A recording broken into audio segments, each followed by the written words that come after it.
This is Crossing Over with Jessica Arianes.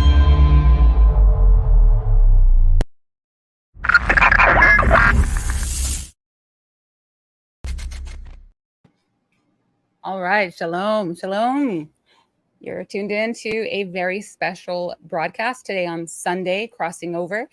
And I have a really good friend of mine and a brother in the way, Jordan Obein. Hi, Shalom. sis. How's it going? So far, so good. Look, I'm really excited about this one. I've been doing my homework, praise Yah, but there's a lot of things that I don't fully understand yet, but I can get the big picture.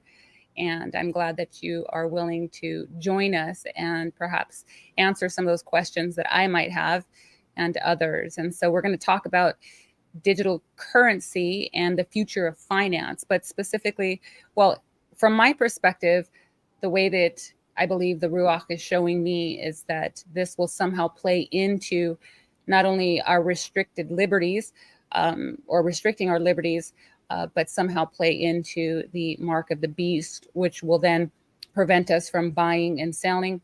I'm not sure that we're going to get into that completely today, but we're going to set the ground. We're going to set the ground rules here today and just sort of go over some basics and see where we go with that. Jordan, why don't you go ahead and let everybody know who you are and how you came into this particular field. Cool.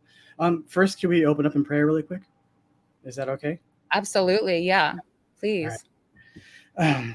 Abba, Father, Elohim, Yehu Elohim, thank you for this time. We get to spend time with Sister Jessica to just talk about future currencies and everything. We just ask for your Holy Spirit to be with us and that you speak and then you just let the Spirit, the Holy Spirit flow through our conversation and that the people would be enlightened with what you want to share to everyone, how to prepare, how to get ready for the future. I pray against any attacks from the enemy, anything bad with internet outages or any glitches with videos or pictures or anything like that. I pray that everything goes well and then you just protect us with the angels and your Holy Spirit to just come and join us. In Yahushua's name we pray. Amen. Hallelujah. Hallelujah. Cool. Amen. Amen. All right. Again, if you're just now joining us, welcome. You're tuned in to Crossing Over. I'm your host, Jessica Arianes, and with me tonight is Jordan Obein. We are going to discuss the future of finance and the revelation that Yah has given to Jordan. And again, he's a very good friend of mine and a brother in the way. So let's get started. Again, my question to you initially, Jordan, was why finance? Like, what led you into this field? It seems to be complicated, right? But somehow when the Father wants us to know something, he sort of simplifies it for us. Yeah. Well, my background was, I'm not by no means an expert in, digital currency.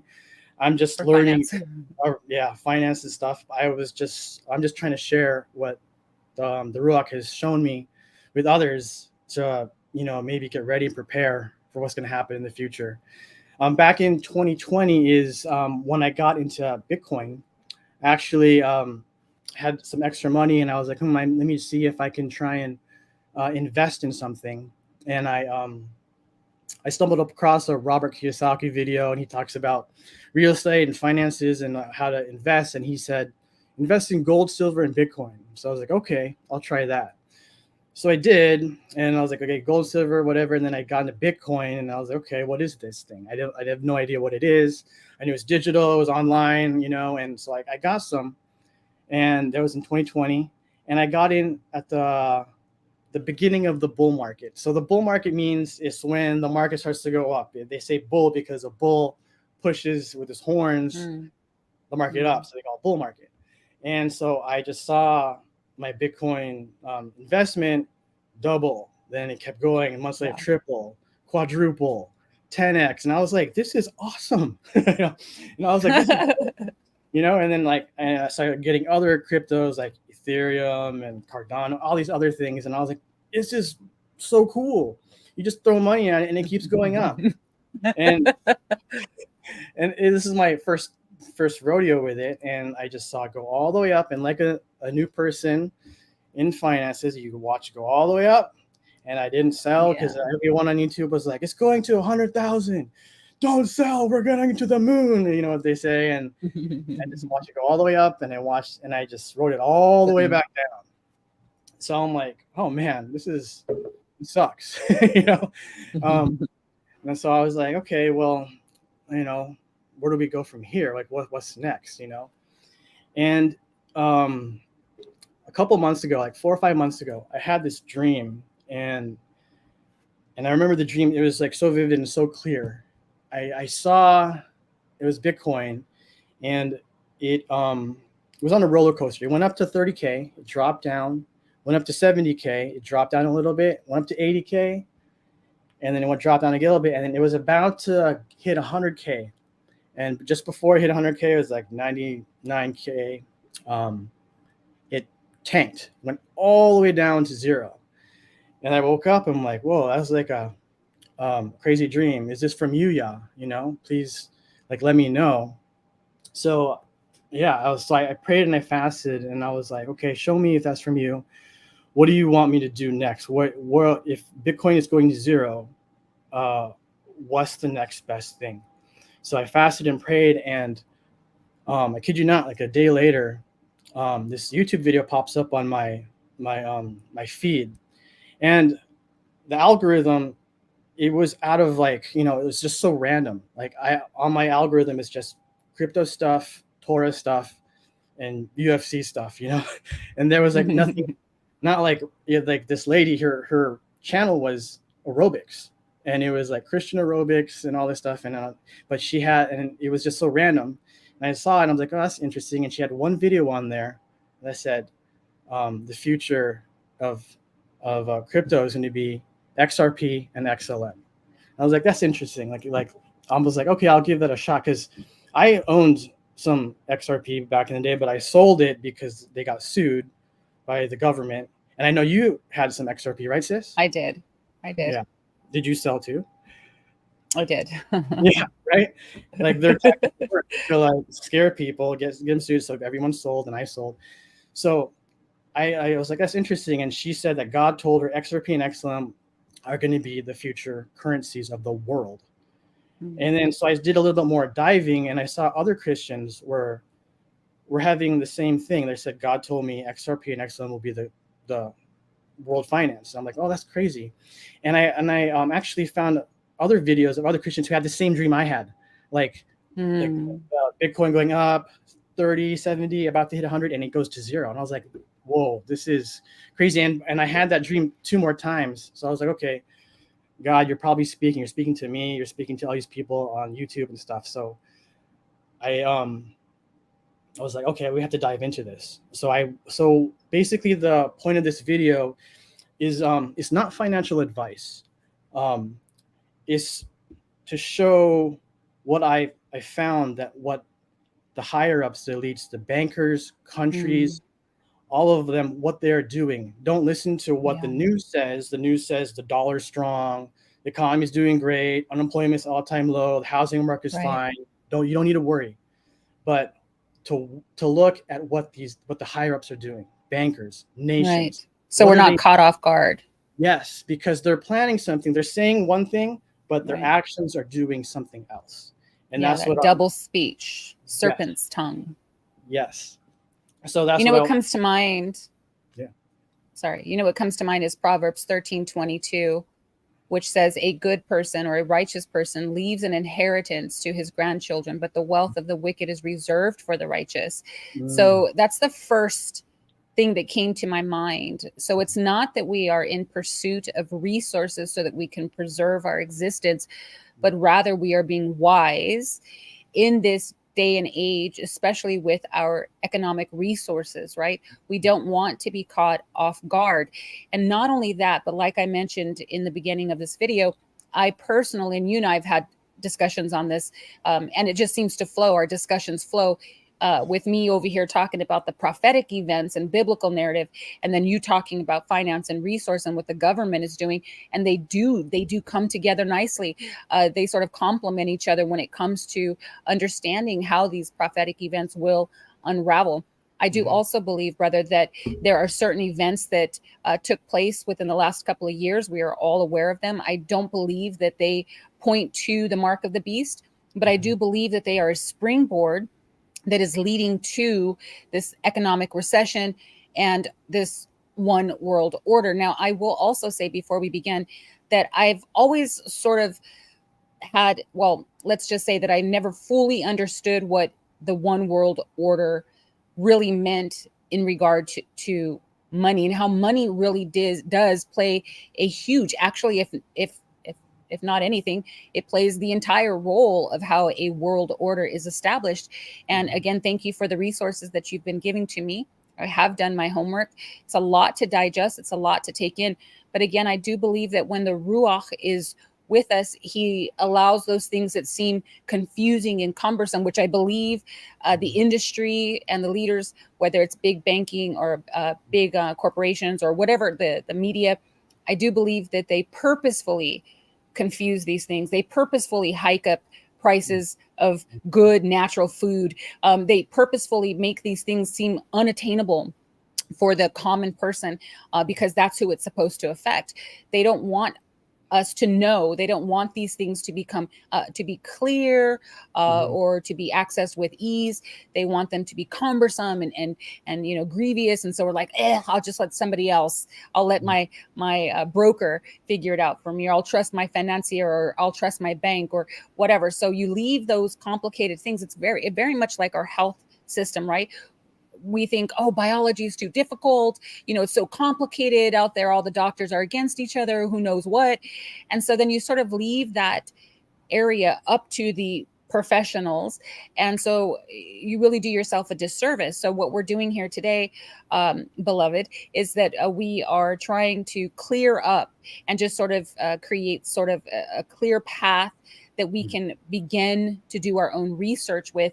And I also, again, will just say, I personally, the way that the Father has shown me is that money, right? So the mark of the beast is connected to the financial network and will prevent or give access to whomever has the privilege, will give them access to this financial grid.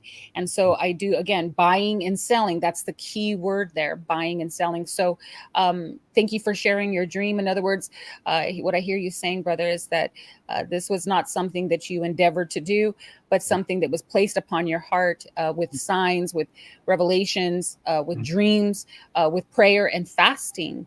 And again, when you spoke to me, and I know for years now, you've been trying not to push this on me, but try to get me to understand. And even you were like, I kind of understand, but I'll get back to you. And I'm like, oh. But when you spoke to me the other day or a couple of weeks ago, it was clear. Like it was just, I get it. Like I get it. So praise Yah for that. And hopefully our audience will feel the same way. And so where do you want to begin? I know that you were talking about your dream and that woman in the channel, but... So basically I started diving into XRP and XLM, and this is like where it gets kind of crazy. So what is XRP? So you want to put up the tell me when you want me to put the presentation up. I'm sorry. Oh yeah, sure, you can throw it up right now. I think you want it. Okay, go ahead. So yeah, throw up a slide, whichever one is there. All right, let me get the slide, but go ahead and continue as you were saying. So we're going to follow XRP. So that's my channel, Wise as Serpent. So basically, we're supposed to be wise as serpents, like, you know what the enemy is doing, but don't be wise to what they're doing, but don't be as them. Be like, be like Yahushua. Right. No, but like, don't be deceived by them, right? So we're going to follow XRP and XLM and basically what they are, how they work, right? So XRP, the next slide, this is Brad Garlinghouse. He is the CEO of Ripple, and he has been a very, very busy man in the past 5 years or even longer meeting. So we're going to follow his trail of what he's been doing. On the right, you see Ripple right there. That's the logo. The company is called Ripple Labs. The crypto coin is called XRP. And then at the bottom is Stellar. So that's the other thing is called XLM, Stellar Lumens. And if you go to the interesting next, lumens.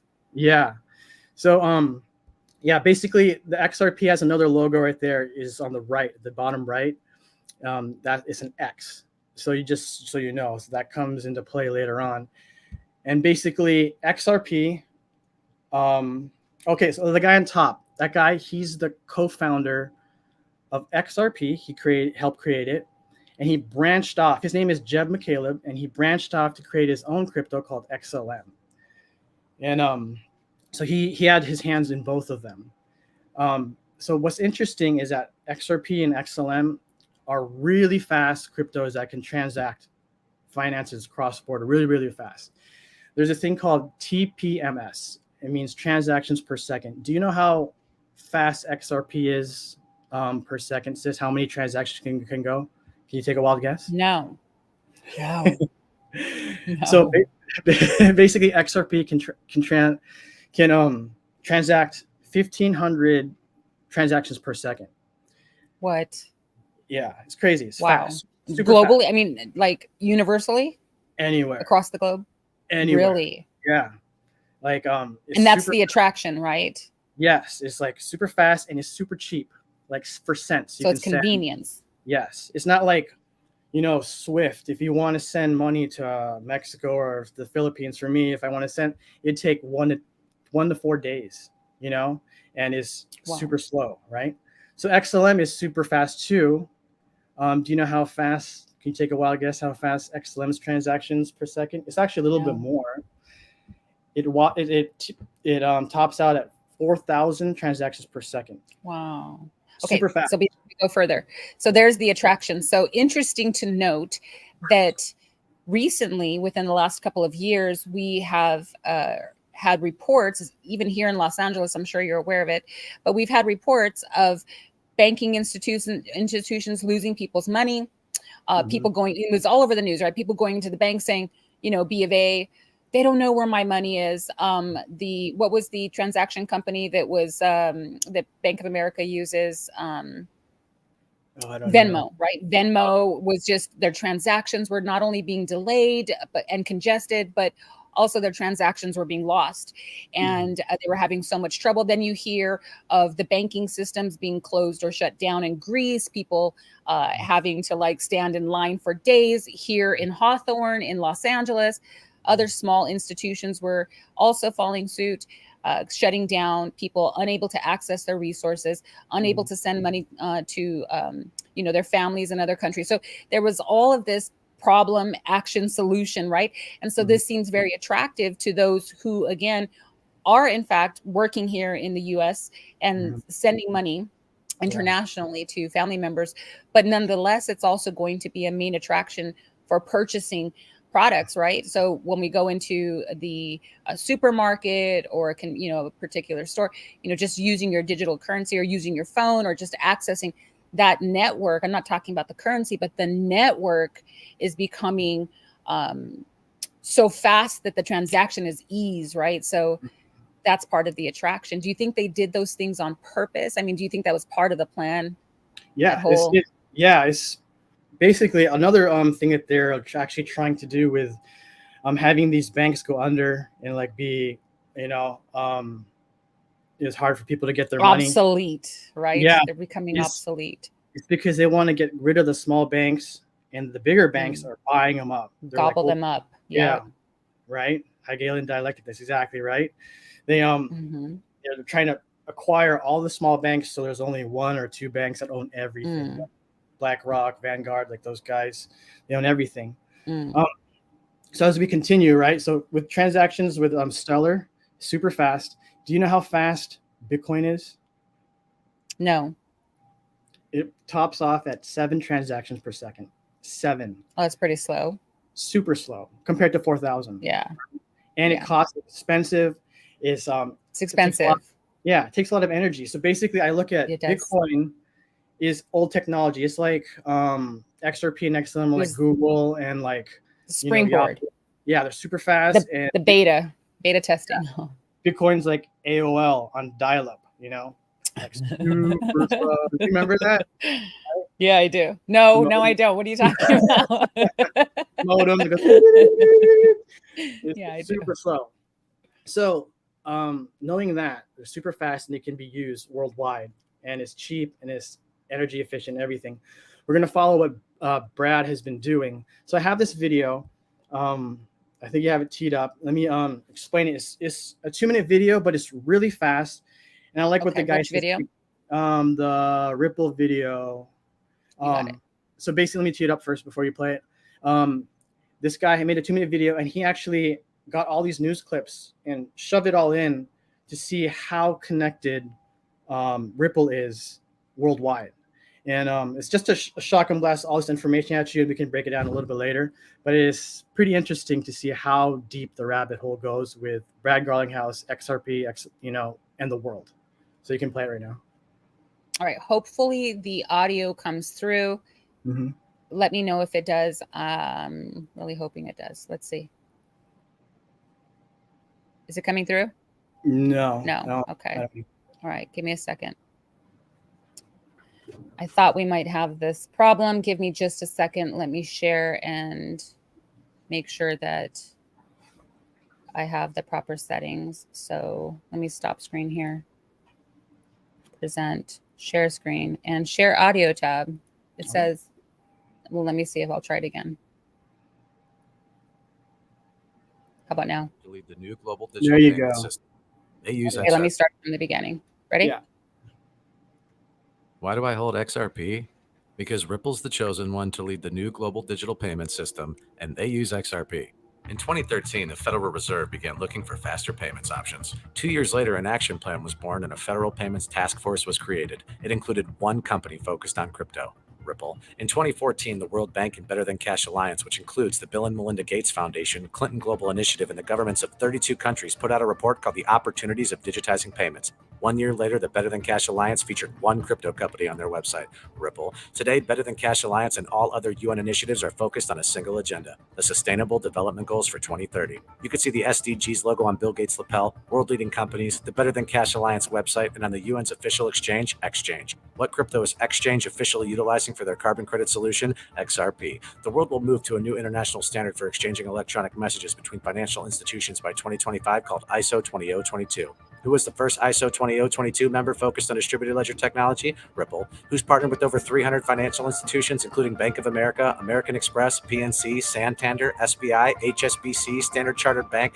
Bank of England, India, Singapore, Scotland, Australia, and Indonesia, the largest banks in Japan, Canada, Egypt, the Middle East, United Arab Emirates, Thailand, Morocco, Bhutan, South Korea, Brazil, and Latin America? Ripple. Who is a former employee overseeing the Federal Reserve? Ripple. A former employee overseeing the world's largest asset manager, BlackRock's digital asset division? Ripple. Leading Australia's CBDC effort? Ripple. Who hired a former Treasury of the United States? Ripple. 2 former Federal Reserve attorneys to their board? Ripple. 2 former Clinton and Obama advisors? Former Minister of Defense and Economics of Germany? Former business director at Swift? Former Swift board member? Former CFO of PayPal? Former head of the DTCC? Former chief business officer at Uber? Former VP of Amazon and former SEC chair on their legal team? Ripple. Who's a member of the Digital Pound Foundation, Digital Dollar Project, Digital Euro Association, Mojaloop, IMF's high-level advisory board on fintech, Hyperledger Blockchain Consortium, Open Payments Coalition, Faster Payments Council, Global Payments Steering Group, Cross-Border Working Group, International Association for Trusted Blockchain Applications, Crypto Climate Accord, University Blockchain Initiative, World Wide Web Consortium, and a featured partner of the World Economic Forum with 3 members of their team directly listed on the WF website?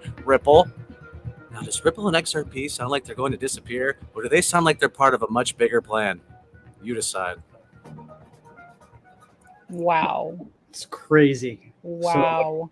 So XRP is moving and is connected.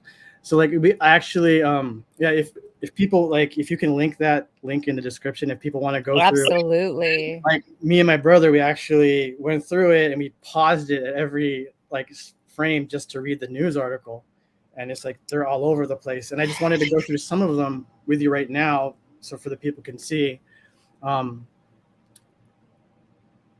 This is the next one, the next slides, right? So you got their Bank of America, they're connected with Ripple partnership, right? Egypt on the right. Egypt joins Ripple network for cross-border payments. What's next? Ripple signs with the Middle East, largest bank, right, to promote XRP utility. Royal Bank of Scotland on the right, they join Ripple. What's next? So Ripple is basically XRP. XRP. So the company is called Ripple Labs, and they own XRP, which is what's used for cross-border transactions. Okay. Next one. So Canada, Ripple's technology can be used by Canadian top banks for cross-border payments. That was in 2022, last year. So BlackRock, you know BlackRock, right? Do you know who they are? No. Well, they're an investment firm who basically owns Blockchain? No, they own like 7.8 trillion. This is actually in 2009, but they own $7.8 trillion in assets. Wow. Like everything. Like they're huge. And that was in 2019, but now they own even more, so they're probably worth more. But they hired an exec to lead its digital asset division.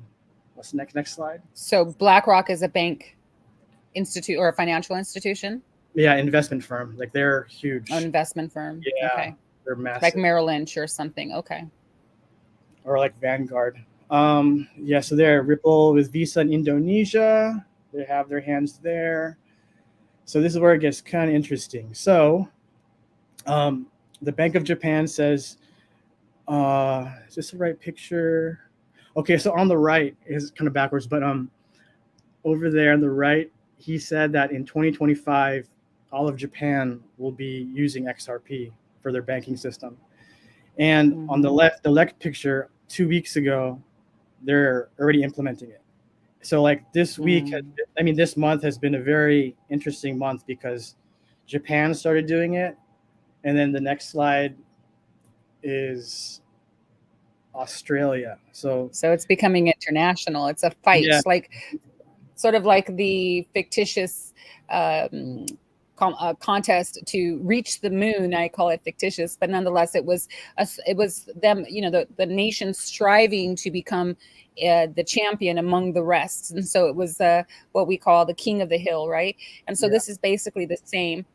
We see all these nations sort of, striving to reach the top, to be the first one to establish some form of currency so they can dominate the standard, right? The standard for currency in which people trade.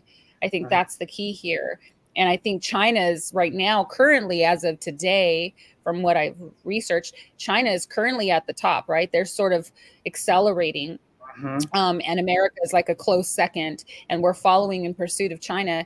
And all of this is going to tie in eventually to social constraints and social regulation, because once currency becomes digital and it's no longer backed by a standard such as gold or silver, and paper money becomes obsolete, then what they'll be able to do is not only monitor but control your spending, your buying.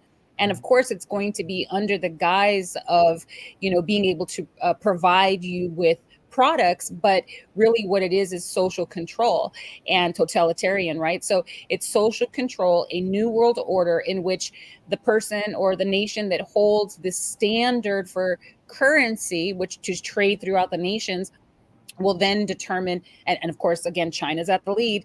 So if that's the case, then they will be able to determine what you can and can't. So imagine if your resources go digital, and you say or do something, and I know you're going to get into that in just a minute, but you say or do something that is offensive to the Kaisers, then they can actually cut you off, right? They can basically stop your access to buying and selling. If you want to take a flight, you won't be able to purchase a ticket. If you want to pay your rent, it's going to be, everything is going to be digital, and they will be able to monitor and control, and they might even implement social scores, right, to determine how much you can access. Again, we're speculating here, but it seems to be going that way. So I see, again, you're showing Australia's national bank. They too have partnered with Ripple. Yes, and if you look at the date on that, that was only 9-10 days ago.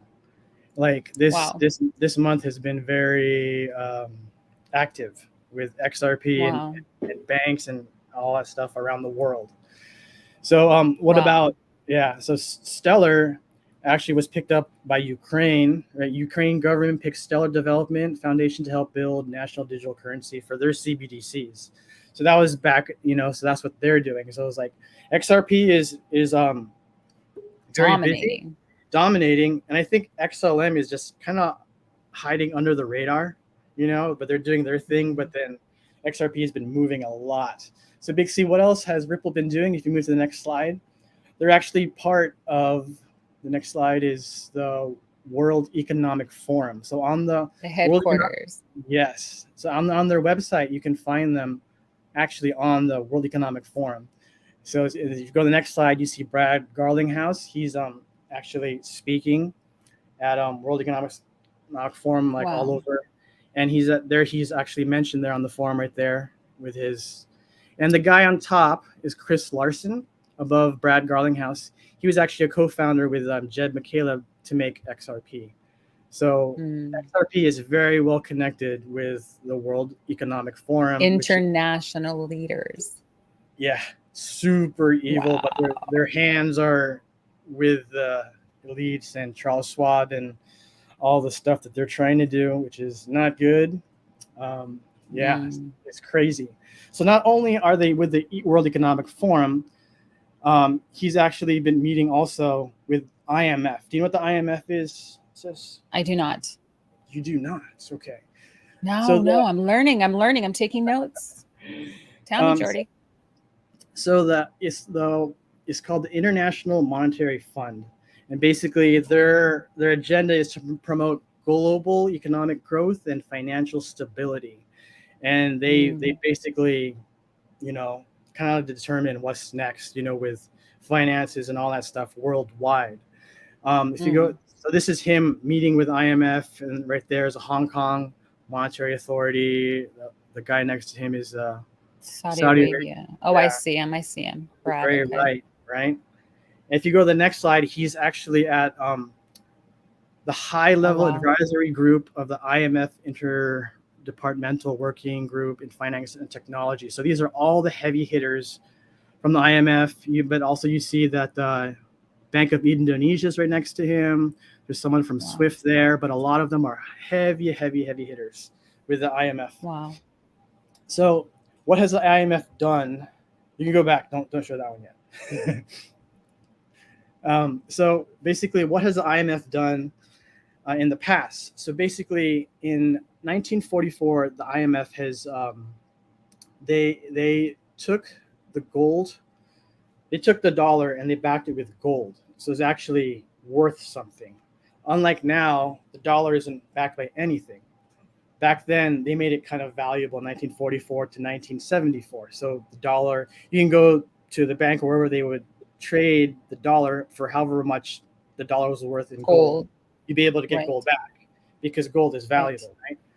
So in 1971 or 73, I think Nixon, he took the gold, the dollar off of the gold standard, and he made it, not backed by anything. And then a year later, that same year, the petrodollar came about. Do you know anything about the petrodollar?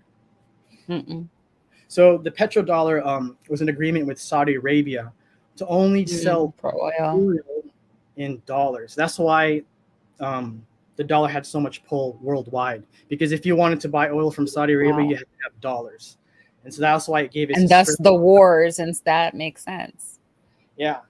So last April, Saudi Arabia considered selling oil in Chinese yuan. So that actually puts the dollar kind of in jeopardy, and then the ball is moving to another court, right? So if you follow, the Chinese want you it's YUAN, right? And that would be the renminbi, which is what they're trying to turn into a digitalized currency, right? Am I saying that right? Yes, but we won't find out. We'll find out soon what will it be. But so with Saudi Arabia trying to change it instead of the US dollar, that's a really concerning, because what will happen to the dollar if that happens? Becomes there's no power in it. We don't have a power play to do anything So what right now, America, the dollar actually holds the standard for what is it? What was the term for currency that can be traded everywhere? Well, we hold that standard. I can't think of the term, but anyhow, world dominance, worldwide dominance. Yeah, absolutely. But there's an actual. It's when money becomes you can trade it. And it becomes exchangeable in all nations. I think it's called a reserve. No, it's not a reserve. Anyways, go on with what you were saying, and it'll come to my mind. Cool. So you gave me too much information, Jordy. You gave me too much information, and I was like cramming, and so it's in my head. But I'll come back to you. Go ahead. I'm just shot blasting everything there. So, so basically, yeah. So the Chinese yuan is considered to be used by Saudis. So you move to China and the banks of the world, we see like, okay, what are they doing? You know, okay. Do you know what the BRICS nations is? Yes. What is it? No, you tell me. You're presenting. Oh, okay, I'm sorry. So basically the BRICS nation, can you go back to the last slide? Sure. Oh, it's cut in half. Oh wait, which one? This one? Oh, you want me to show the whole? Yeah. So did you want to read from that? Well, we could. Okay. But yeah. Well, anyways, the BRICS nations. Yeah, the BRICS nation is Brazil, India, China, South Africa, a bunch of nations who are trying to actually break away from the petrodollar because they don't like the dollar being, the world currency for oil and stuff. They're trying to break away and create their own monetary system with not including the dollar. And basically what they have been doing is with the banks and with these nations, as you can see, if you can scroll over to this, the picture over there. Well, anyways, basically the graph in the very right, it shows that the banks of the world have been buying record amounts of gold and silver at crazy amounts. And I know it's being covered right now, but if you can move it a little bit, is it possible? It's not letting me, but give me just a second since that's important. But continue to go on. Well, it's okay. You don't really need to show up this too hard, but they bought in the past year, at the beginning of the year, 125 tons of gold and silver. Like they're preparing for something. There's going to be a shift. Not only that has the banks and and the nations the banks have been buying tons of gold, but the countries, the BRICS nations, have been buying large amounts of silver and gold. So the past 2 months, Singapore has been 51 tons of gold and silver. Turkey has bought 45 tons. China has about 39 tons. Russia, 31 tons. Basically, they're stocking up like there's no tomorrow. And they know something is going to happen in the future, the near future, and they're prepping for it. Not just the nations, but also the banks. So we're not trying to go with what the news says. We're following what they're doing, right? And So I have a question. So should we be following, and how do we? I mean, you were led to these things, but the average person is not aware, right? The average person is not aware of what these big, huge bankers are doing. So how do we know when to follow pursuit and when not to? And I found your slide so I can bring that up with you. But go ahead. Can you answer that question? What do you think? What should we be looking for? What markers or indications should we be looking for? Looking for when to get ready and invest in gold and silver? Is that what you're asking? Well, you're saying that they're buying up gold and it's something that we should pay attention to. Yes. It's something that we probably want to do as well. But so they are obviously doing things. But when do we know, okay, do what they do and, not just what they say, but do what they do. When do we know when it's safe? Why would we want to buy gold? Well, we would want to buy gold gold and silver as soon as possible because it's more risky to hold US dollars right now than gold and silver. That it was I think in 2019 they actually moved gold to class 1 asset class, which means the safest place to store your wealth and money is actually in gold and silver. Zero risk. It was class 1. If you don't want to lose your wealth and your dollars and stuff, buy gold and silver. So as soon as you can, because we don't know when the dollar will collapse. You know, I kind of have an idea of when, which I'm going to show you later, but there's some speculation of when it will. But basically, this is my next question, right? Like, why are these nations and stuff going back to gold and silver, and why is it more important to hold gold and silver, right? So in 1950, gold cost $40. 1 ounce of gold costs $40, right? Wow. A hamburger only costs 15 cents, right? So imagine if you held 1 ounce of gold right now. Do you know how much it would be from 40? You know how much gold is right now? No. It's close to $2,000. You know, it's like 1,900. So basically, for 1 ounce. 1 ounce in 1950 was $40. You know, so now if you held that, you actually gained your wealth. If you held 15 cents in 1950 and now, you know, like, oh yeah, I can buy a hamburger. You can't buy. It's depreciated. It's depreciated. You can't buy anything with 15 cents. You know, it's just change. It's kind of worth this right now because everything is like, you know, a burger is like $7 now. Unless you go to In-N-Out, it's like $4 You can't buy 15 cents, won't buy anything. So what I'm saying is, it's safer to hold gold and silver to retain your wealth in this time right now because the dollar is at jeopardy. And silver specifically in the form of coins, because silver will be better for trading and bartering if necessary.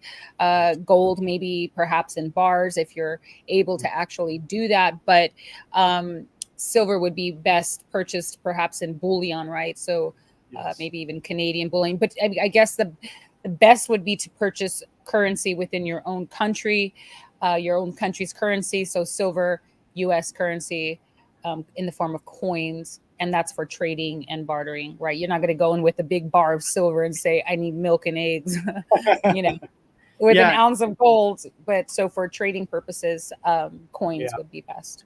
Yes, coins would be best for trading purposes because 1 ounce of silver is actually like $30.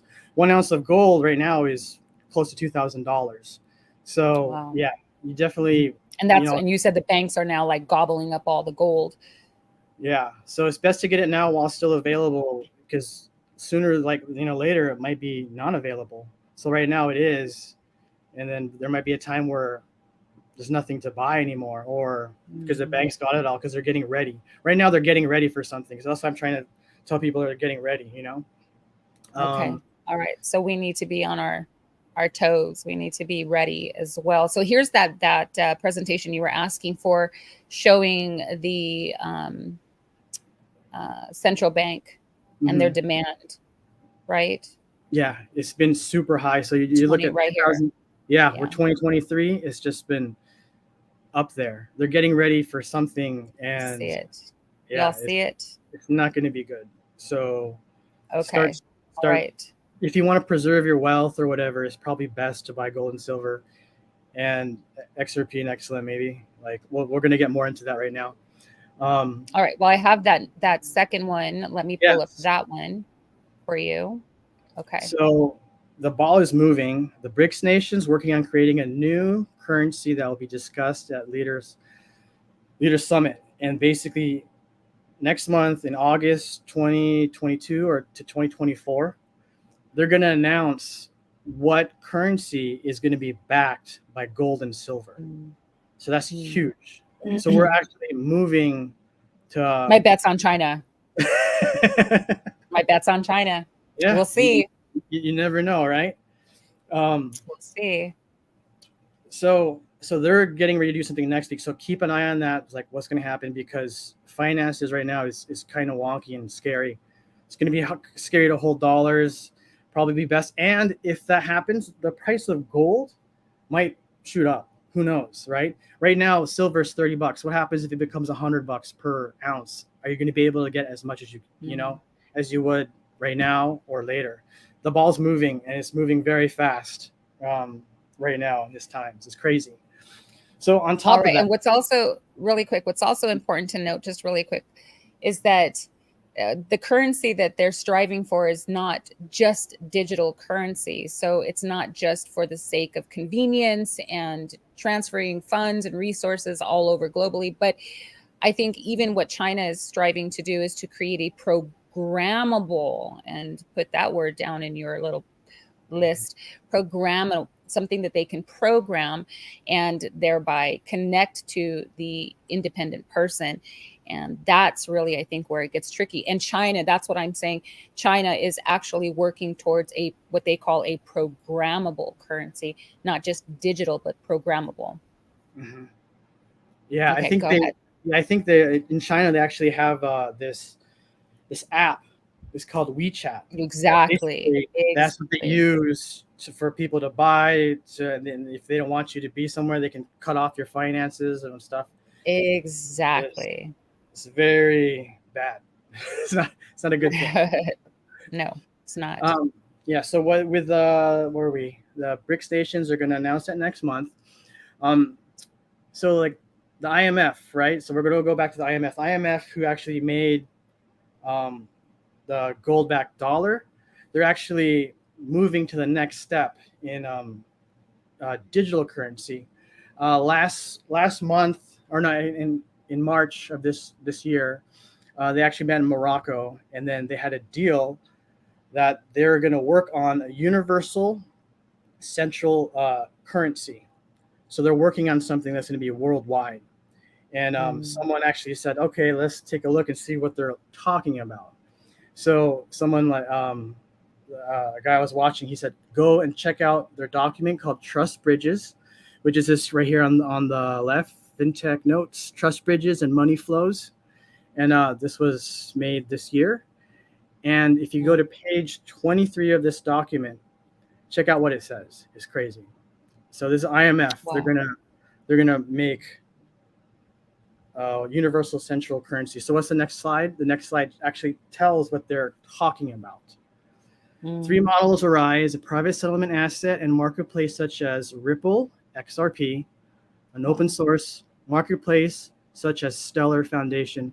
So Ripple and Stellar are mentioned by the IMF. So they're actually showing their hand like what they're talking about. They actually mentioned another asset here called Strike, but I don't think that will work because it's too expensive when you transact with it. But just keep in mind, Ripple and XRP are in the mix with the IMF. So that's huge news. Right. So with this, so as I was diving into more of this XRP and XLM, I actually found this document, which is a blog actually, and the story is, I'll have you read this in a bit, but the background story of it is that this girl, she was, it was either for her graduation or 18th birthday or something. She's the daughter of bankers. Her father is a banker and her grandfather was a banker, and she wrote a blog about this, but basically she was saying her father and grandfather gave her 1 million XRP, when at the time it was like years ago. She said it was worth like, $10,000 at the time, 1 million XRP. And she's like, I had my father and grandfather gave this to me, and I had no idea what this was. It's some crypto that's worth, I can't use this. I'm going to sell it, And her father and grandfather said, hey, don't sell this because it's going to be the future of money. And this will be, it'll be worldwide. Don't hold on to this XRP, don't sell it, basically. So that's the backstory. And if you read her blogs, I'd show some pictures or some screenshots for you to read. And it gets kind of interesting what she was saying. So can you read this? Yes. A ripple of deception. Jed McCaleb, co-founder of Ripple and Stellar, supporter of Lucis Trust. Interesting name there, Lucis. Makes me think of Lucifer, right? Mm-hmm. Lucis Trust has family ties connecting him to the Federal Reserve and United Nations.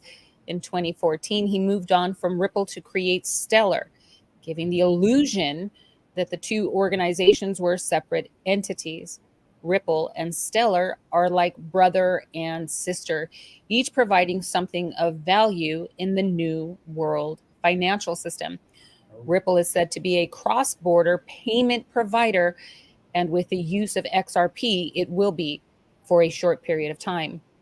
The world will not need a cross-border payment provider when we are using the Lumen. Stellar luminaries, right? Stellar lumens will become the world currency, while XRP becomes a store of value. The Lumen is digital silver, and XRP is digital gold. The purpose of XRP is to be used in the derivatives market while also acting as a store of value. XRP is not and was never intended to be a currency, nor was it created to be used specifically for cross-border payments. Am I going to say that? Codius? Yeah. Okay. When Codius is released, we will see its true purpose unveiled. Ripple and Stellar are the keys to the new world financial system, which will be ushered in as the old system collapses. Perfect timing. Whoa. Wow. What did you glean from that, sis? Wow. Wow.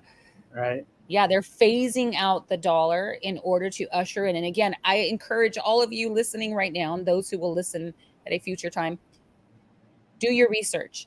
Start. Yes. We're gonna include some resource links here that my brother has given to me. Once I clean them all up and put them in a proper format for you, I will send them out to you guys. Here's the thing. New World Order. It's not what you think, right? New World Order is determined by money. Money will determine the order of the world and who gets to run it. And so the fact that they are phasing the dollar bill out, what does that say for us? What does that say for the US? And the fact that the dollar has for a very long time been the leader in the economic market. And so now if they're phasing out the dollar, whoever it is that achieves this new standard of currency, they are going to be the dominant power in which everybody strives to trade with and to do business with in order to maintain their illusion of wealth as a nation. That's what I think is extremely important here. But the fact that they are saying, get ready for something that's coming, but it's not what you think. Even here, this cross-border payment provider with the use of XRP. But what does it mean, Jordan? That it will provide that service, but only for a short period of time. I actually don't know. I don't know what they're doing. I just know that I'm not, like she was talking about Codius. I have to do a little bit more research on that. But there's going to be a transition period, So Right. that's why I'm saying, yeah, right. There's going to be a transition for it. Maybe it'll be used and people can actually, this is the next slide. Actually wanted to show that there's actually ties. I just wanted to make sure Jeff McCaleb was actually with Lucis Trust. I just wanted to back the information. He actually is a member of Lucis Trust. Yes, that's it right here. Mm-hmm. Right? So I was like, okay, he's part of that thing.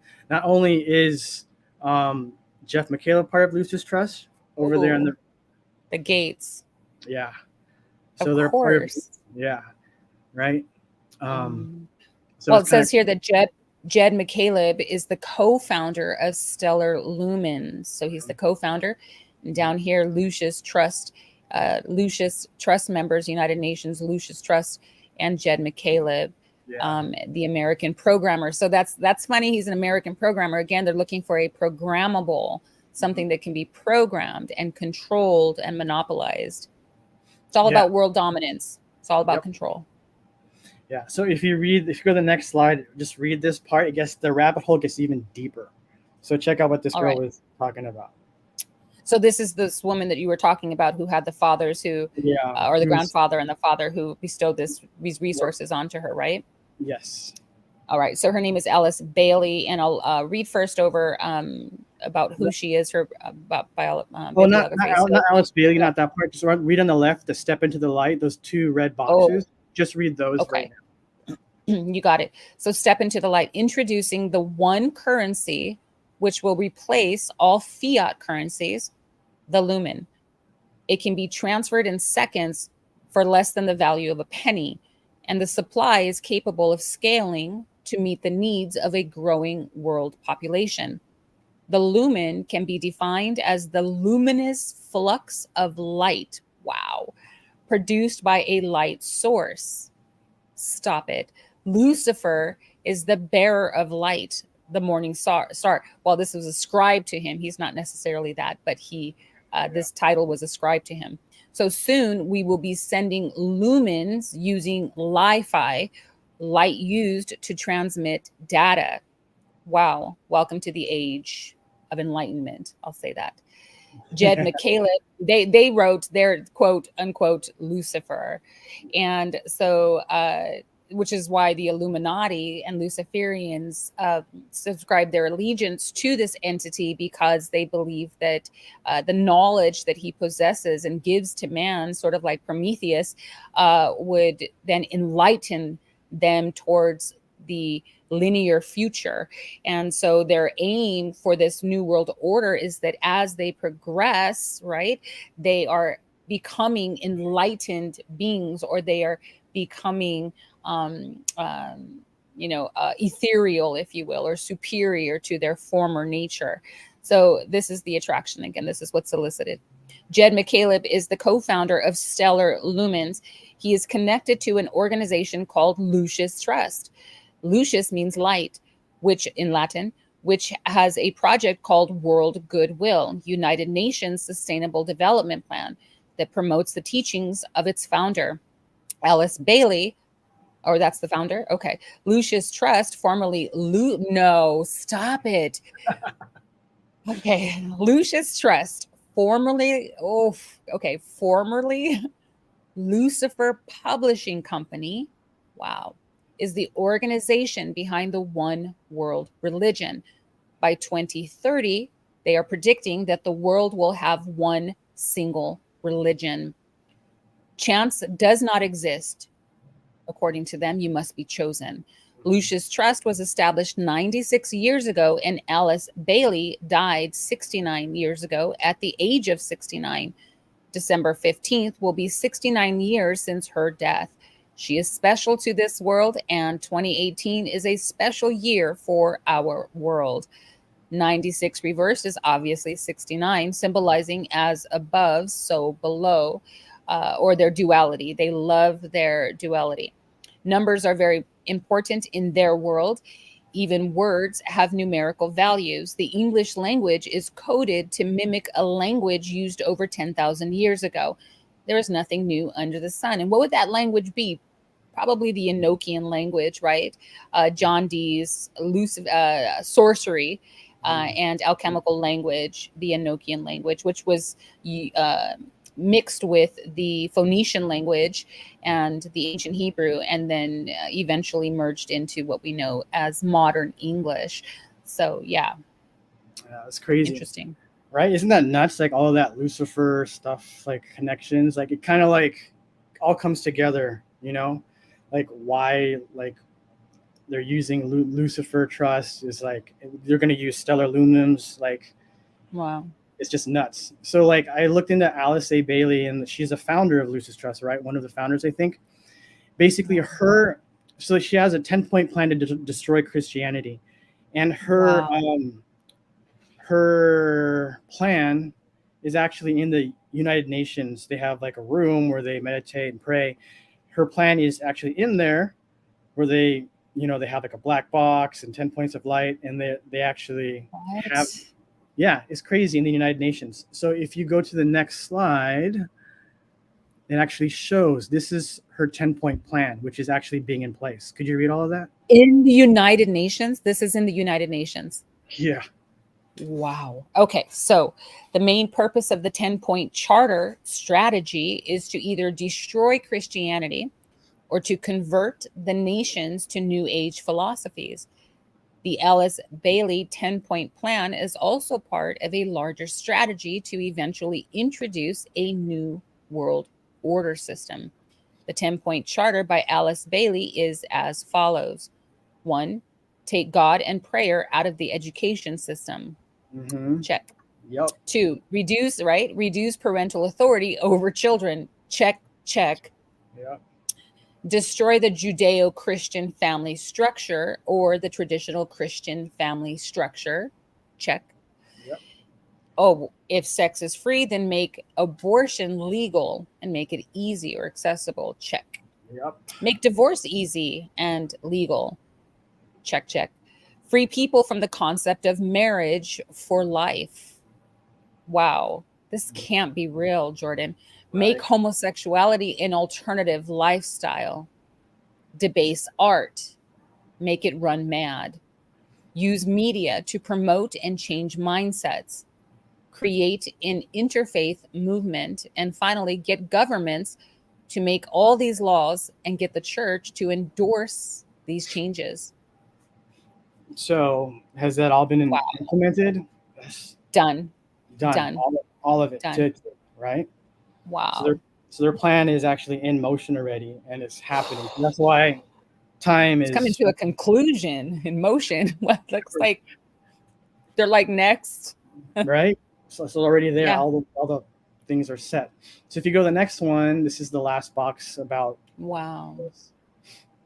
Could you read that? So what is, yeah, absolutely. What is Codius? So it says here that XRP and Codius are going to be used to manage the entire $1+ quadrillion derivatives market. XRP is not a currency. It is a store of value, digital gold. So that's repeated there. I have a notebook with Ripple's entire agenda. This person says, if you happen to care, I also know what the currency of the future will be called. It actually exists today, and the people behind it are directly connected to Ripple. The currency of the New World Order is called the Lumen, also known as the currency of Lucifer. All right, who wrote these? Who's writing this information? So apparently, it's the daughter of the young girl. Okay. Yeah, the young girl, and this is her blog. And she stopped blogging several years ago. Is she still alive? Yeah, right. That's what I was thinking. Because she's like basically spilling the beans. She is. It's either that or they're hiding it in plain sight, right? Just to show it.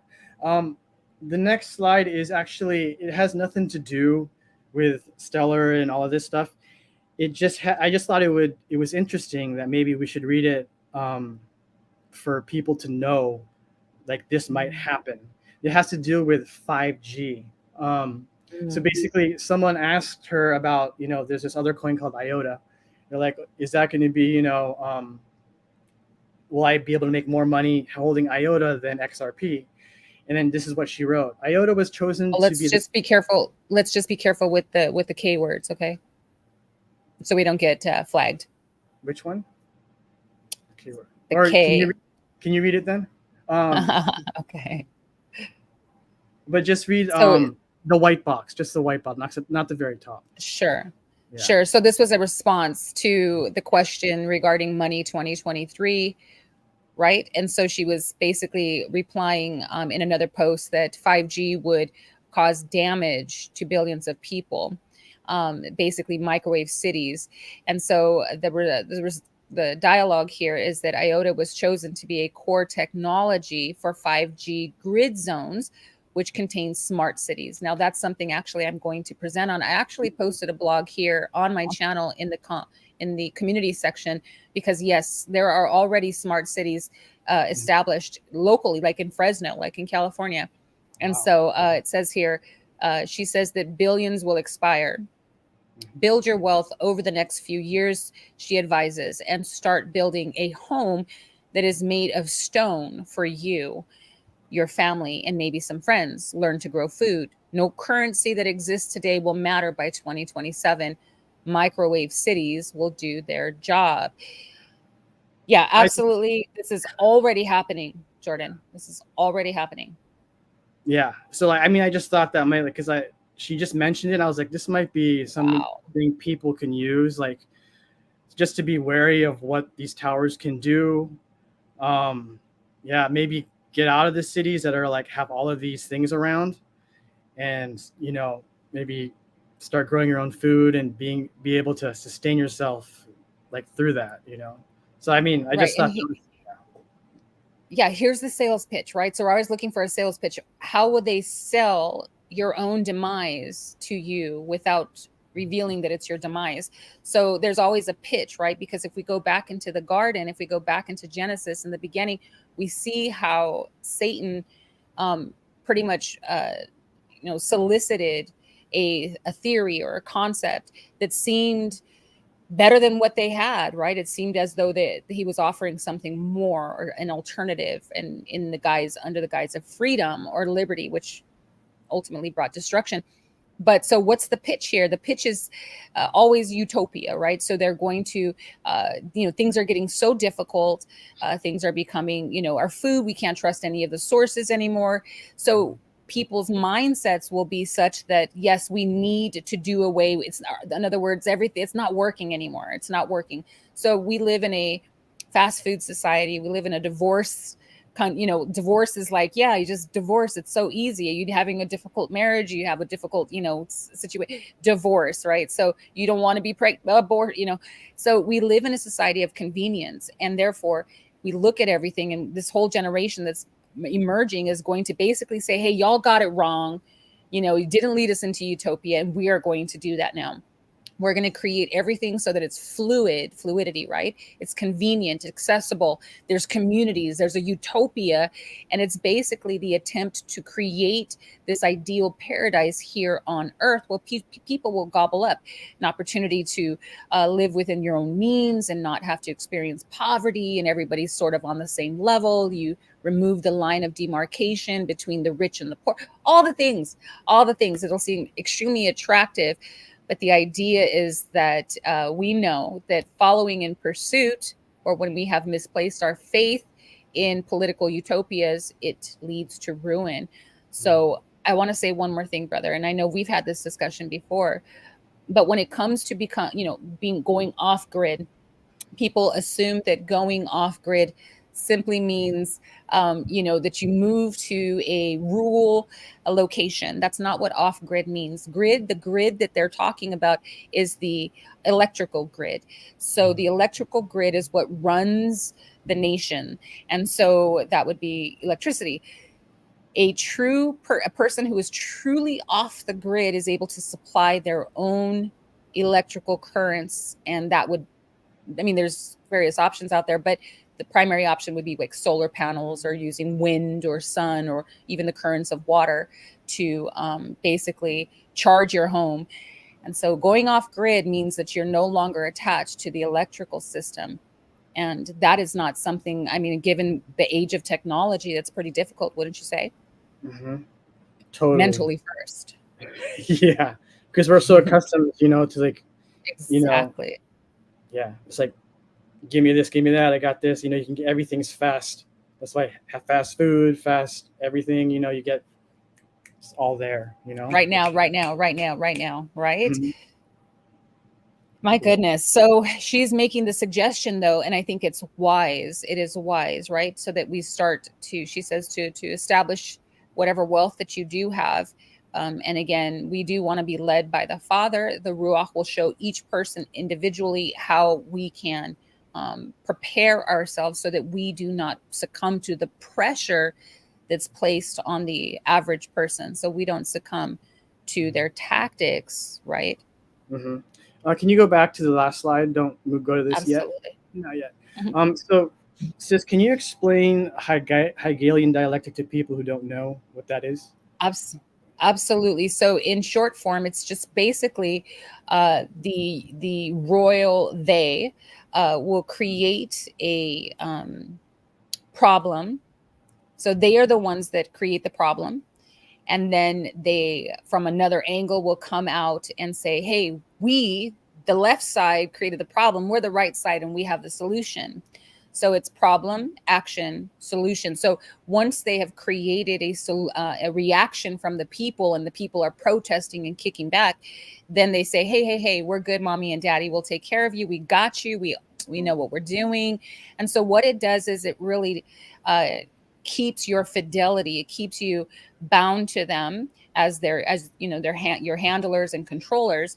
And so this is what they want. And so they want you to feel as though you cannot resolve your own conflicts or the conflicts of the world or whatever it is, but you're basically forced to comply and follow in their pursuit. So it's causing a problem, getting a reaction, and then becoming part of the solution for you. They tell you, this is what you need. We got you. It's like what Bush Sr. did, actually. He actually, he caused a war, and then he funded both sides of the war. So it's kind of like if I made a disease, and then I made something to cure the disease. So so here's where I'm trying to tie in all of this stuff together with what the IMF is doing, digital, like all that stuff with the blogs telling Stellar is going to be the one, and all this stuff. So to tie it all together, basically what they do is they have to show what they're doing. Predictive programming. And then they actually, there's two reasons why they show it. I always wondered what the second reason was, because why do they have to show? So one reason was to get the people to get more accustomed to it, right? So like they're not like so shocked. You kind of like subconsciously usher them into what they're about to do. The second one, this is, I always wondered why. I was like, but why do they have to like, so they have to show, but what's the whole purpose? And I found out, I was listening to a podcast with like an ex Mason, or I forgot what it was, but what they were saying was the second reason is because they believe in karma. So basically, if I give you a cup of poison and I give it to you and you drink and you die, your blood is on my hands. So instead of doing that, what they do is I'll sit in front of you, I'll put the poison in the cup, and as long as you see me doing that and I give it to you, your blood is not on my hands, because you saw me. Accountable. You're accountable. You saw me do it, but your blood is not on my hands. That's what they do. So they show these things so they get free of the bad karma or whatever that sick way it is. So an example is like this, right? These are different movies that show what they were going to do. The top one, right? You see that they'll show it in a cartoon, they'll show it in a magazine, and they like to show it in movies. Like they'll publicize it. Yeah. And they'll show it, like, I think they show it in cartoons just so that people be like, oh, that's whatever. Like, it's just so nonchalant. They won't believe it's from a cartoon. But in actuality, they're showing you, we're putting the poison. Oh, if you were in those buildings when that happened, that's on you. If you were on that plane when that happened, okay, it's not our response. It's not our fault. We showed you. So like that. So they'd use like The Simpsons. And as you can see, the place. And then if you... it says 9/11 on there with a thing. The other thing that they would show was this movie on the right, upper right hand, is called Mario Brothers, and they actually showed. Wow! Like the buildings like that. The bottom two. That's from the movie Mario Brothers. The bottom two is from Terminator 2. So before he rams into that bridging, it says caution 9/11, right? Wow. They're showing you a date, a place, time. They're showing it. If you go to the next slide, it's even more. It's just even crazier. So they actually also did it with Back to the Future. Back to the Future. The upper left shows, and then he actually, before he got attacked by a terrorist, right? It's called Twin Pines Mall. And then he was attacked by terrorists. When he went back to the future to do it again. Oh, wow. Oh, I see it. Yeah, now you see it, right? You don't know you see it. Now you see it, right? So now it becomes Lone Pine Mall, which is what is now One World Trade Center. Before there was two. Wow. Right? And when you flip it upside down, look at the time. 116, 9/11. Stop it. Right? It's crazy. So like they're showing you. The upper right-hand corner is from the movie Fight Club. The very end, they destroy all those buildings. And you see that one, it looks exactly like what happened, right?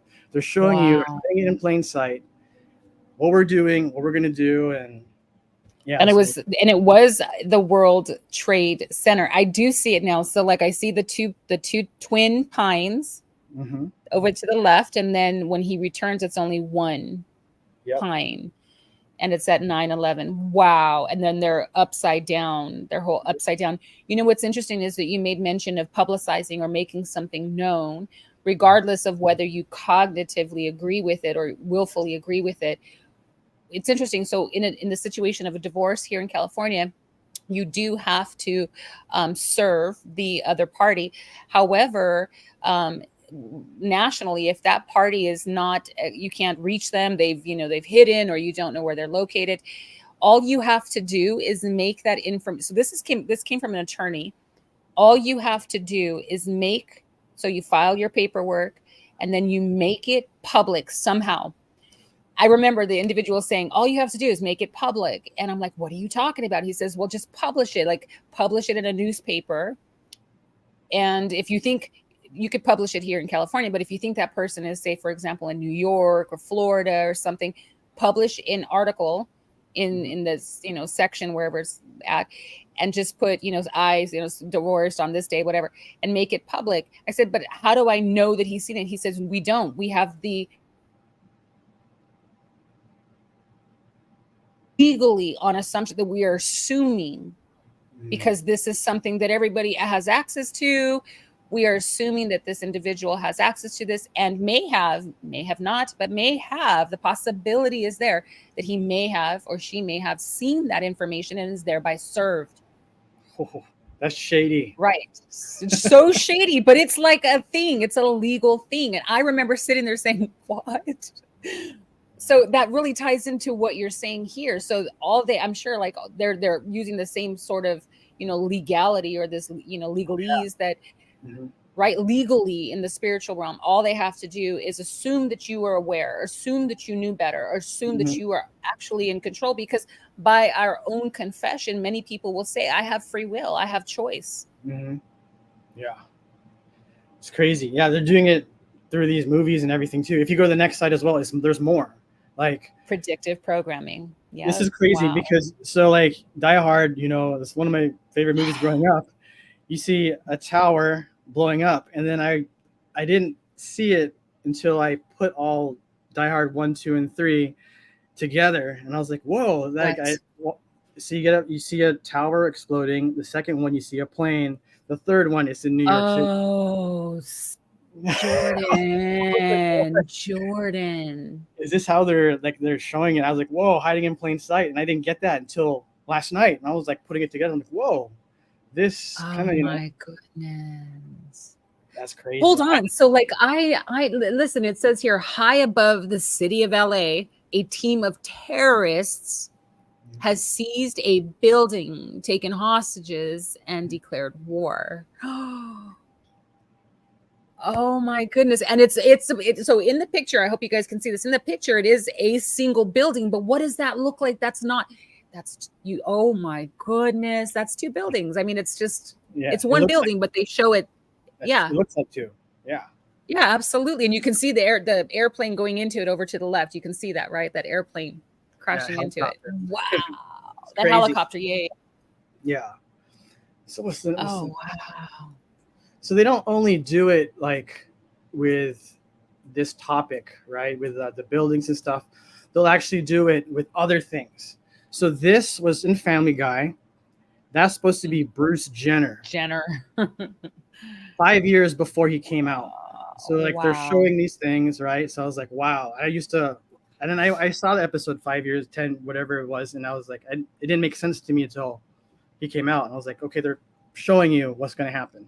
The next one is also with Trump, right? That the date is actually wrong on that. It wasn't 2015 that the Simpsons came out. It was actually way longer than that.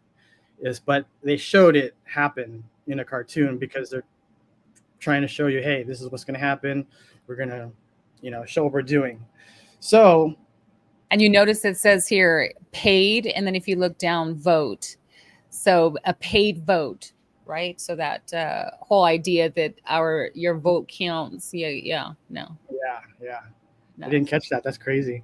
So this magazine Economist put this out in 1988, and they show a phoenix, right? A phoenix, and it says "Get ready for a world currency," and then it's on there. It says 2018, and then there's all the money just burning up.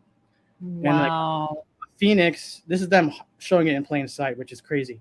Like a phoenix, usually out of chaos and stuff, the phoenix will rise and something will be even more stronger and better. And around his neck, it says 1010 Phoenix and it has a logo on there, 2018. So I was trying to figure out why 2018. 2018 is past. And what does that logo in the middle look like, sis? On his neck? Yeah. Oh, that coin, that thing that we saw earlier in the beginning, the sigil or symbol. Go to the next slide. Oh wow. Yeah. I was like, yeah, that stellar thing. Oh my goodness. So, this was in 2018. Well, no, this was published in 1988. They knew this way 1988. Before. 35 years ago. Okay, hold on. Y'all seeing this? You can't make this stuff up. Go look up The Economist 1988. Yes. Under the heading World Currency. You see there the phoenix, and if you know anything about the symbology of the phoenix rising, whether it's through Native American folklore or whatever, or Egyptian folklore, but it's basically something that was destroyed. It's alchemy is basically what is it? It's alchemy. It's transforming, and alchemy actually is founded on metals, base metals, turning base metals into precious metals. So it's the process of transformation. And these sorcerers truly are alchemists. They are alchemists and wordsmiths, chaos magicians, and they use their words, they use their images. In fact, all of these symbols, I'm like, we're gonna go. I'm gonna so all of these symbols, look up sigil magic. So they're what are they called? They're not logos. They're brands. What are these called that they create for themselves? Symbols, ticker symbols. Are you talking about the XRP? Well, like the Coke. What are they? Logo, this brand logos. Thank you. All of their logos are basically sigils, in which the majority of them, and I wouldn't put it past any of them, which they believe that houses power to do whatever it is that they believe it's capable of doing, but it's to summon a particular deity or the power of a demon or an influence. But these are sigils. These are absolute sigils. And so that's interesting. Wow, Jordan. Look at what it's showing. Okay, let's look at this for a second. So, Jordan, it's showing the eagle.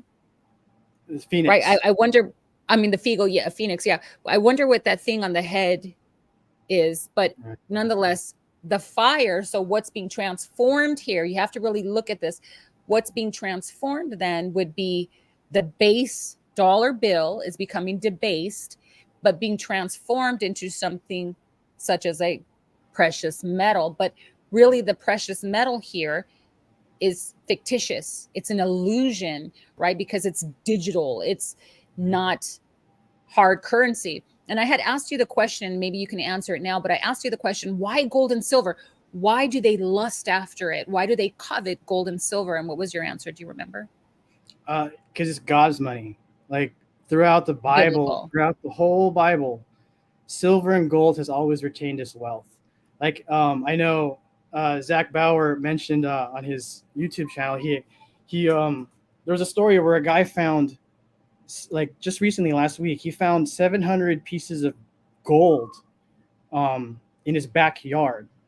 And he was saying, right now, that gold is worth something. If he found dollars or paper money or whatever it is, it's gonna be worthless, And throughout the Bible, gold and silver has always been of value. Like Yahushua, he was sold for 30 pieces of silver. Same with Joseph was sold for 30 pieces of silver. When Moses left Egypt, they plundered the Egyptians with gold, right? So gold and silver has always been valuable. And even heaven, there's gold too, right? The ark was also made of gold. Gold is very precious, right? So wow. So here's what's interesting. Here's what's interesting in the world of currency, or currency in the A&E or ancient Near East. So salt and bartering. So before the minting machine was invented, it wasn't very easy to mint, put faces on gold or silver. So even though it was used for trading, it became more popularly used within international trading and those merchants that and the sea merchants. But primarily they were into trading. So they like to trade their spices and their materials and their dyes and their colors. And these were very important to the economy of the people of that time. But salt was huge. In fact, salt was used primarily as a form of currency. It's where we get the Latin word salary. And so it comes from the word sal or salt in the Latin, and that term that says, you're worth your weight in salt. Yeah. So it was extremely important. But then at some point, silver and gold, as it became more mined, as they began to mine it, it became a precious metal. And I do believe that it's because silver and gold, and again, this is ancient information or ancient technology, that I believe those unclean spirits, or those, those who are privy in those dark realms, that dark magic, all that stuff, I believe that they give them this information. But primarily, here's what I think. Silver is the number one superior conduit of electricity. It conducts electricity. So it's interesting. Okay, listen, biologically speaking, biology, in your body, you have a neurological system, right? You have neurons, and your neurons basically, or touch, feel, all your sensations, basically run off of sodium, potassium in the cell. When there's an influx of sodium, a signal goes off. Potassium leaves the cell, sodium enters the cell. So sodium is also a conduit for electricity impulses in your body. So think about that. Back in the day, they used to use copper. Copper is also very good at conducting electricity, but silver is superior. We're not going to use silver today because it's too expensive, but silver is extremely useful. Gold also is, there's silver in all of your computers, there's silver in your phone, and of course, very minute pieces, but there's silver. Even the wealthy elite, Brother Jordan, they used to use real silverware, right? And this is why they were called blue bloods or reptilian. I call them the banker, reptilian, the reptilian, but they're blue bloods. And the reason why they were called blue bloods is because they would eat with real silverware, and this silver would tint their hue. They would develop this blue tint from the particles of the silver. But they also believed that silver was medicinal. Today, a lot of people take colloidal silver. But again, so silver does have, and I'm sure again, in the world of alchemy, silver and gold has a greater purpose in creating properties or creating platforms for their technology. So if we look at the pyramids, right? We look at the base of the pyramids, what we see is something that is similar to a chip, a microchip, or a chip in your computer, and how everything runs off of the solar sun. And, they would create specific windows that would allow access to the sun and the moon. And again, harvesting the photonic energy, the photons of the sun. And I know I'm going way off on scientific stuff. I think, again, people might want to know, like, why is silver and gold so important? Like, what can you do with the big brick of gold, right? Yeah. It's important to them. Yeah, that's good. It's all good information. Well, so with this, so what I also want to talk about this is I think they're showing a time. Like, it doesn't, like, when they're showing what crypto is connected to this, but then, and like when, like, but but they're showing like when fiat will burn and stuff, and when the new thing will happen. But what right there when it says 2018, that doesn't make sense because we passed 2018, right? And then I feel like Yahuwah led me to this, but he said look up the Ethiopian Bible. Do you know anything about the Ethiopian Bible? Yes, I do. So this is what I think. Well, basically how Ethiopia got its Bible is in, where is it? In the book, where is it? So the Book of Enoch was written in Gaiz and in their native tongue. So when I was researching the Book of Enoch, I said, I'm not going to read it in English. I'm actually going to go and try to learn the Ethiopic language. So I did learn their letters and was able to interpret a lot of the English words and take them back to the original language in which it was written.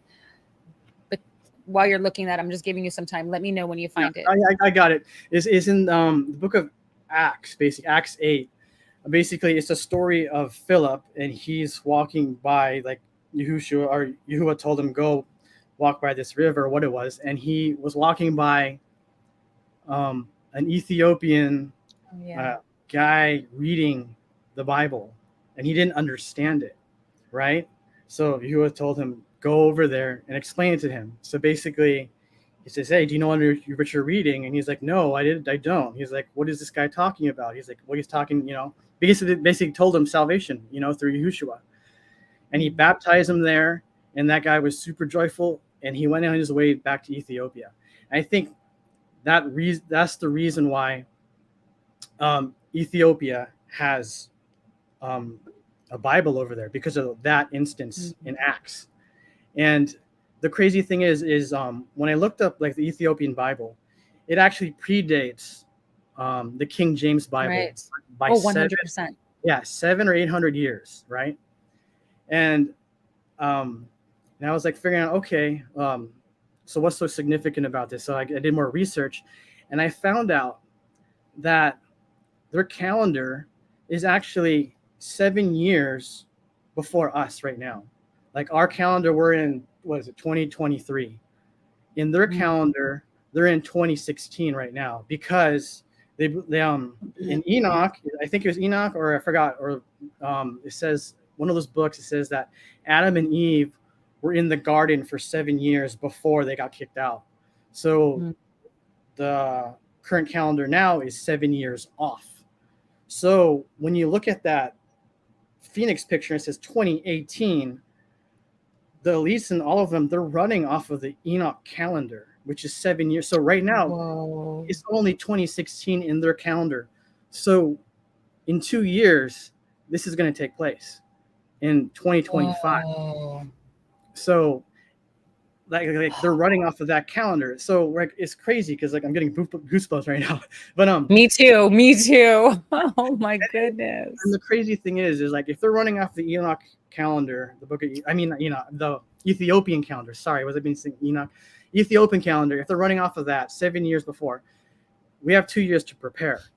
And what I was seeing, I keep seeing that year 2025. They keep talking about it. I know what's his face? Bill Gates just made a video saying it was a commercial for the next pandemic. And he says, get ready for the next pandemic. Am I not supposed to say this? Sorry.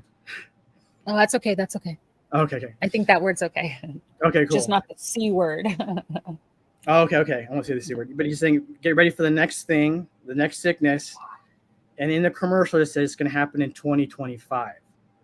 So basically, it kind of coincides with the Ethiopian calendar and with this picture that they're showing. So I get it. So if it's 2 years behind, then 2 years in the future would be 2025 for us on the Gregorian calendar. But in the Ethiopian calendar, it's actually going to be 2018, which makes sense because, like I said, what I have perceived is that what took place in 2018, ironically, what took place and initiated in 2018, full blown in 2020, but it was basically established in 2018. I believe that that was a springboard that's leading to an economic crisis and the financial distress. Why? Because people were forced to stay home, lose their jobs, you know, and again, it was the Hegelian, right? And so the idea was that our economy is now suffering, layoffs. Well, what's interesting is that the rise of the average wage is increasing. But what, again, people don't understand finances, not the average person at least. They don't understand that just because the wage goes up, well, then so does the cost of living. So it creates this bubble, or it creates the illusion of the poor becoming wealthier, but they're actually not, because now your rent for a 1-bedroom apartment, at least here in Los Angeles, it's like $2,500, right?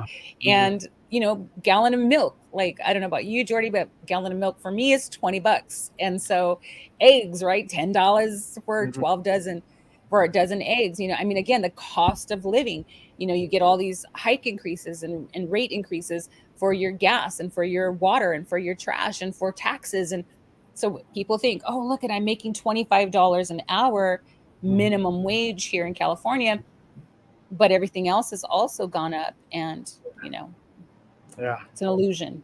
It's crazy.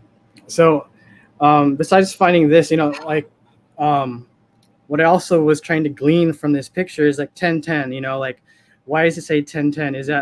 Does that mean like Roman numeral numbers like XX?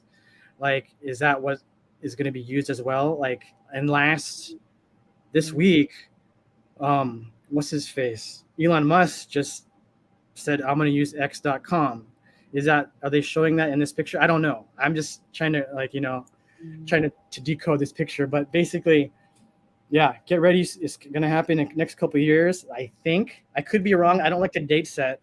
But what I'm seeing is just like, okay, this can't be coincidence. They're probably running off the Ethiopian calendar.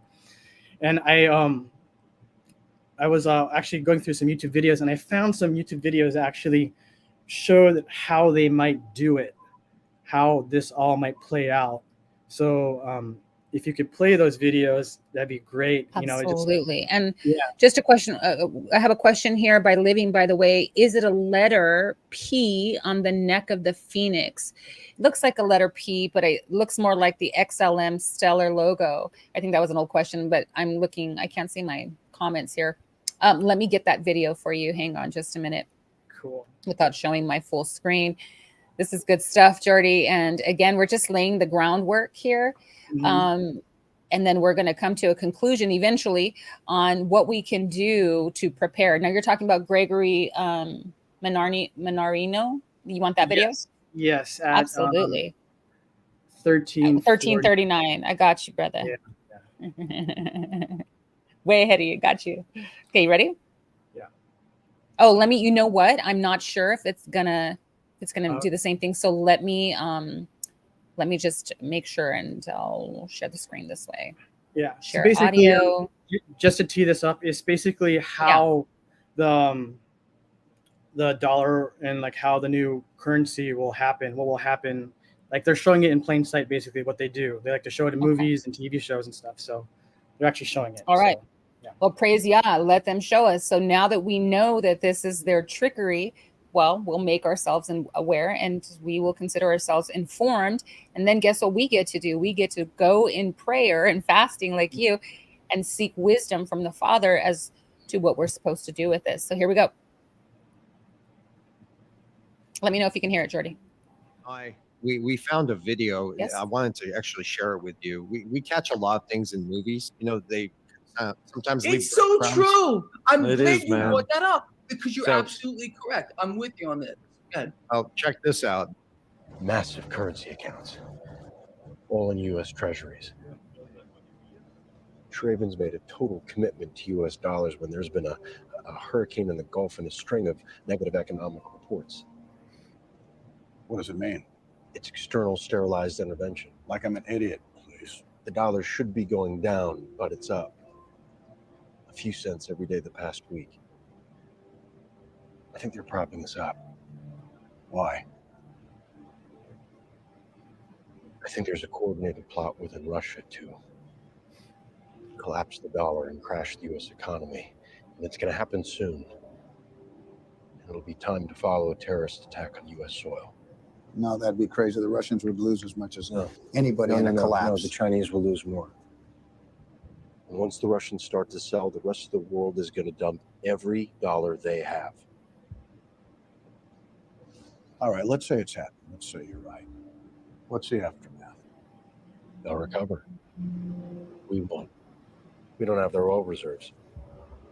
We're looking at the panic of 1837, the panic of 1893, the Soviet famine of 1932. Hyperinflation. Bread lines, rioting. I know, I get it. And at first, they'll call it the American crisis, but within about 6 weeks, they're going to start calling it what it is. The Second Great Depression. A lot of suspense there. And that's what you've been saying, you know. So it's crazy. You know, it's Like, I never seen that before, but wow, that's all I have to say. It's in You know, our like, face, they- huh? Do you want me to keep going? it no, you is. can They stop. just- Yeah, you could definitely stop. Yo, like I really feel that Wow. Hiding in plain sight. That's what's going to happen. Is this real life? Is this Right? real life? Is this really? Is this? Oh my goodness. It's crazy. And like, And when was actually, that movie? What's the name of that movie? Actually, do you know? It's called Jack Ryan. Yeah, I think it's Oh, on yeah. Prime. Yeah. Okay. But basically, like, it shows what's going to happen. And I actually stumbled across, like, you know, I think it was a leaked document or something, but they were actually saying that there's an operation called Operation Sandman. And basically, all the nations that have US dollars, they're actually all going to do what they were saying. They're going to send back their US dollars to America, inflating like the dollar like crazy. So we just have to prepare for all of this stuff because we're going to go through some hard times, you know, if that does happen, if and when. 2 years, maybe, or sooner, who knows? But it's better to hold on to gold and silver, maybe XRP and XLM for the future than to hold on to dollars right now. So it's crazy. And sorry, we're going to say something? Well, no. Go. So yeah, Just so take it that's all like in. that's like the bigger picture. And I found another video, another clip showing how this will happen, like it'll happen on a Friday and all this stuff. So check this out. Yeah, there you go. Go ahead. And you want to let everybody know this is from the X-Files. And when was this? Do you know what year this one was put out? Oh, I think X-Files has been canceled for a while now. So Well, it's- yeah. Right. So this was. Ooh. yeah, a little while ago. Well, they brought it back. That's why. So Oh, this is not did one of they? the new ones. Oh yeah. For a little while they brought it back. It was or like a series. They did like the X-Files series, but this is not that. This is from the old school. It X-Files, might be right? then. I don't know. I thought they were just done for a while, but yeah, I don't know. But what they're Either saying way, is, it was a long time ago. Okay, the X-Files, and look at the title. Interesting. Take over America. Here we go. Driven not only by corporate greed, but a darker objective. The takeover of America. And then the world itself, by any means necessary, however violent, or cruel, or efficient. By severe drought, brought on by weather wars, conducted secretly using aerial contaminants and high-altitude electromagnetic waves. In a state of perpetual war, to create problem, reaction, solution scenarios to distract, enrage, and enslave American citizens at home. Wow. With tools like the Patriot Act and the National Defense Authorization Act, which abridge the Constitution in the name of national security.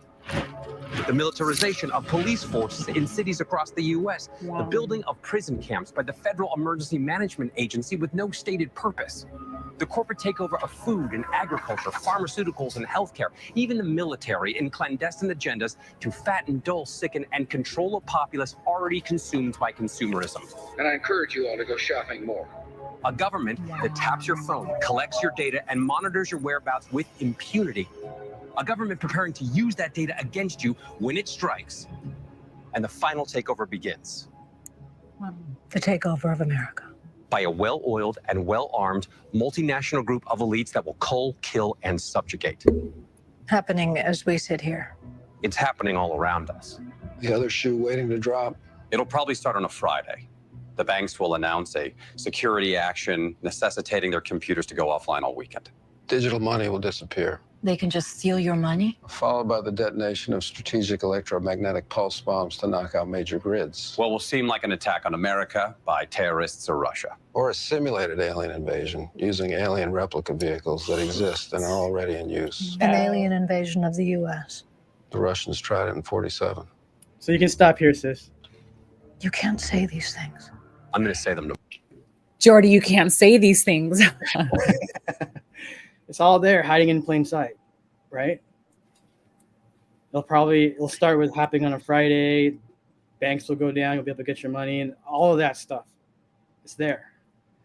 I mean, it's one thing to know these things. It's another to see them, right? Like smack in your face. Yeah. But on the flip side, it's actually kind of good that we are able to see these things because, again, they're making us, we're aware. We have our eyes open and we're not, we're not falling for it. Yeah, we're not in the dark. I don't know what to say. So yeah. All right, let's finish up with your presentation here. Let me get it up for you. Hold on. I don't know what I did with it. Man, Jordy, this is good. Okay. All right, hang on. Here we go. Hold on. All right. So I was thinking, basically I talked about 1010 is like the X.com is going to be, they're actually implementing that, like Elon Musk. Back in the day in the 90s, he actually had this X.com. So I think that he's going to implement this like WeChat for China, but X.com for us. Mm-hmm. So, I mean, yeah, it's kind of crazy how all this stuff is moving. But wow. Look at the PayPal. Yeah, it was PayPal back then. Now it's be X.com, and Twitter just changed their logo to X, right? So all about the X, Model X, SpaceX is all about X with him. So it's something up with that. Generation, it's so you realize that. So just for you out there listening, digital currency is not new. It's not something that's new. The formatting is changing because they're looking to perfect the format. But it's not a new concept. It was actually implemented with your ATM or debit cards. Once your ATM, they put a chip in your ATM, that was really the start of digitalized currency in which they could now track you for the sake of consumerism. It was called like cookies, right? And so they would track your spending, and this is what would give them sort of I guess like they would take your temperature to know what products were gold and what products were just not as efficient. They would remove them from the market because the market's only so big, right? So they want to know which products are in high demand. This would allow them to then apply a cost to that. I'll give you an example really quick, Jordan. I know we want to get through this, but really quick. So if we just take an example from food, how many know chicken wings? Chicken wings back in like, I don't know, the 80s, 90s, chicken wings were so dirt cheap because they were considered just scraps, right? So nobody wanted the little wing of the chicken. But once the consumers made them popular, once they saw that people were buying them more often, then they said, okay, this is in high demand, right? So it's, what is it called? Demand and... supply and demand. Thank you. Supply and demand, right? And so once a supply becomes in high demand, then it has increased value. So what does that say about your spending? You actually have the power, not the dollar. You do. What you invest in, what you purchase, where you put your money. You are the one that has the power. You are the man alive. And so what's also interesting, I'll just use one more example really quick, Jordan, and I'm sure you're aware of it, but lobster, although we do not eat unclean things, but something like lobster and shrimp, these were actually considered scraps that were given to the American slaves by their masters. They would give them these things because they were considered bottom feeders or something that they wouldn't feed to their families.